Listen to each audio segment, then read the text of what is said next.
I have a penchant for found footage horror movies, and I will seek them out, whether they be crap or rather good. This movie is, I've got a bit of an itchy nose. This movie is in the latter category, and it came out in 1999. There's the notes, and it's really well done. Very simple. The basic idea of the coldness. No, it didn't. It came out in 2024. That's right. He's looking at a 1999 case. Is the detective who has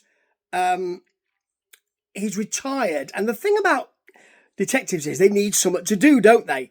And he's Nick Polito. He's played by Paul Parducci. He's got a really winning way with him, actually. He is an actor and he's a writer as well, and he's been heavily involved in this. He takes most of the action here, and I really don't mind. Because I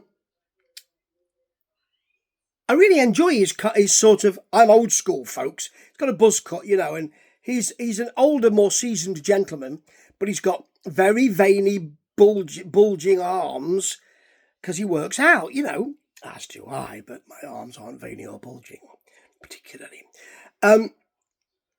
So all of that. So he keeps fit, and he regards himself in high regard, and he is concerned about a case that's really bothered him, in which a woman was found in her fridge.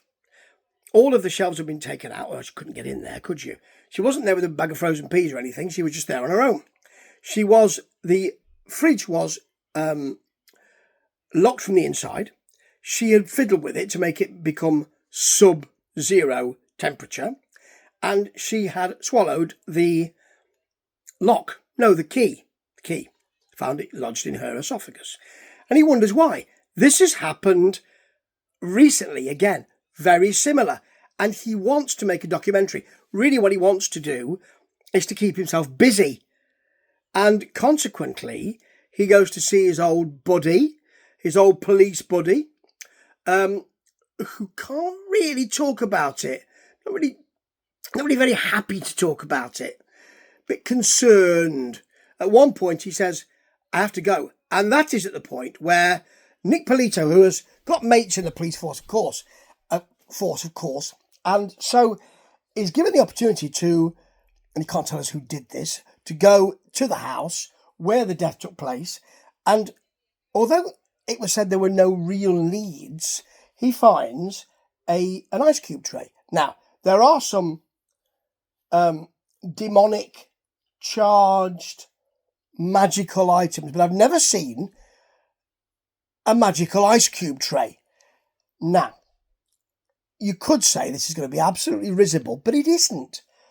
Because Paul Parducci, as Nick Polito, has a real, not naivety, he's absolutely sure of this. He's thought about it so long that he's absolutely sure that when he sees the drawing, which is a sigil, a charged symbol, he knows that is what's happened. This woman has been asked, the woman who's died, has kind of been asked by the spirit world to go further with the charged sigil.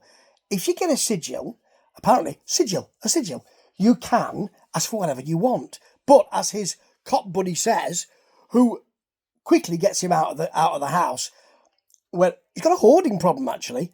Looks a bit weird, the house. But whereas Nick is completely zen. His property is zen, as you might expect.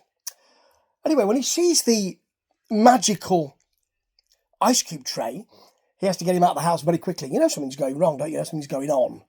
And Nick certainly feels that way. Very quickly, though, it becomes not about that case. He starts talking to, she's very good, actually, Cassandra Yule. I had to have a look at the names there, played by Anna Zimhart, who tells him about, she goes to see her, and she tells him about the sigil and the power, and how she likes to burn her sigils, but you can freeze them as well. And it gives you what you want. So Nick sets about doing this. He first of all, what does he do first? Oh yeah, he asks, he said, I've written down my want. I'm sending it to myself in the post. It'll come back in 3 days, won't it?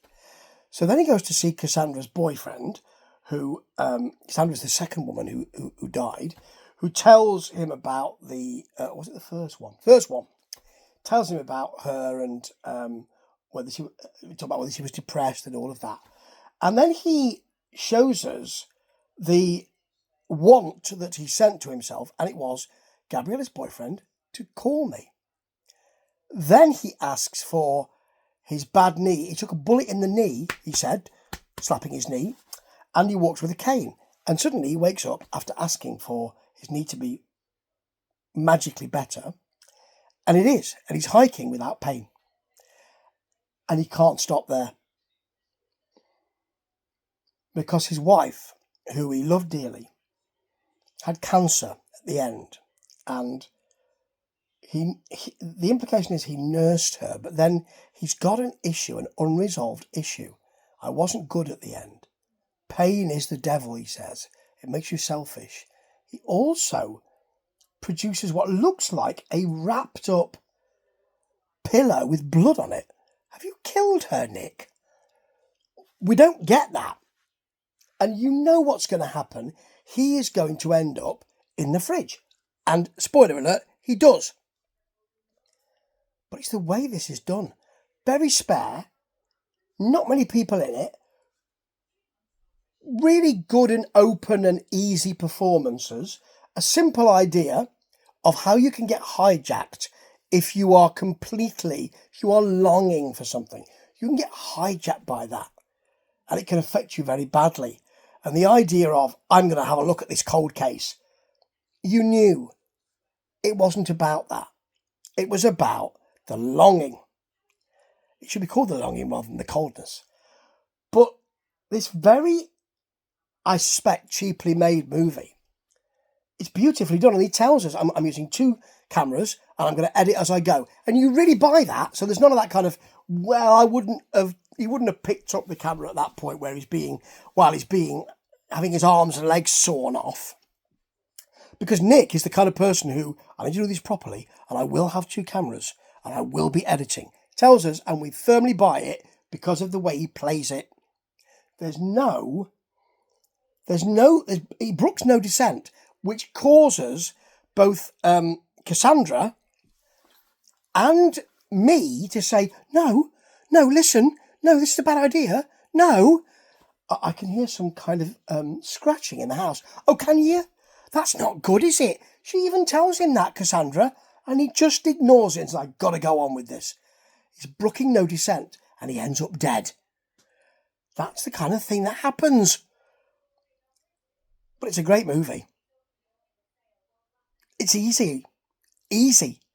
And unlike a lot of found footage movies, it doesn't seem as though I've got to try and get a story that's based around this found footage thing, so it will feel a bit clunky at times. It never does. Because it's simple and they've not tried to do too much. And the performances are good. 2024, seek it out. It's only simple, but I think you'll like it. Ta-ta.